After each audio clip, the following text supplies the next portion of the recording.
Good evening, this is Ankita Singh, and you're watching the 9 p.m. bulletin on Channel 6 Network. Let's take a look at tonight's top stories.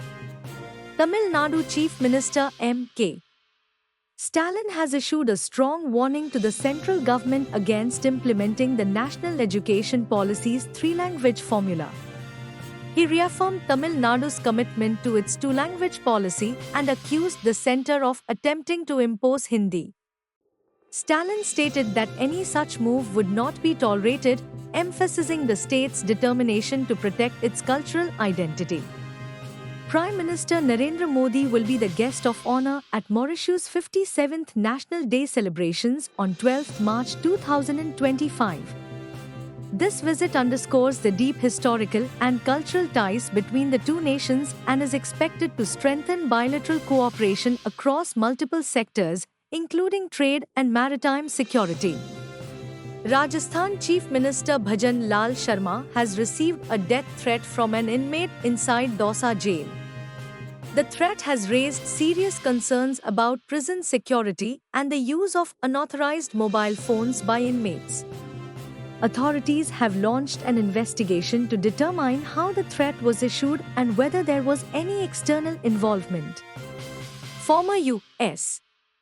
President Donald Trump has dismissed Ukrainian President Volodymyr Zelensky's role in peace talks, criticizing European leaders for their approach to the conflict. Trump suggested that Ukraine should grant the United States access to its natural resources as part of a potential peace deal, a statement that has sparked widespread debate. Kash Patel has been sworn in as the 9th director of the FBI. Taking his oath on the Bhagavad Gita, Patel was accompanied by his girlfriend, Alexis Wilkins, at the ceremony. His appointment marks a significant shift in the leadership of the agency, and his plans for the FBI are expected to bring notable changes in national security policies.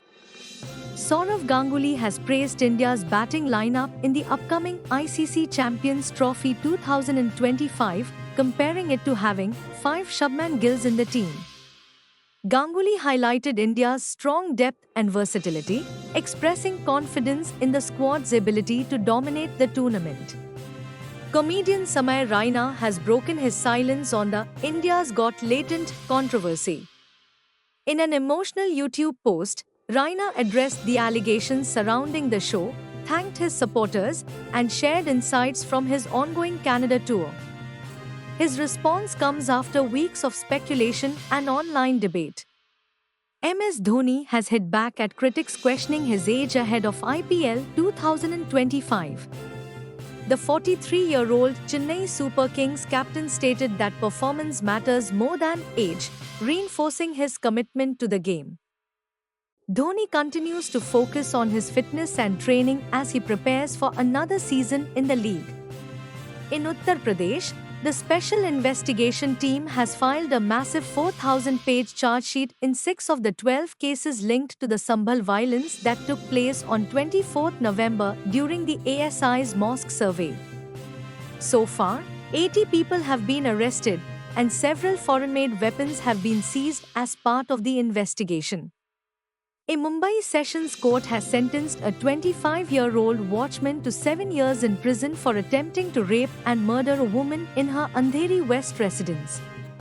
The crime, which took place in April 2017, saw the court deliver its verdict after a detailed examination of evidence and witness testimonies.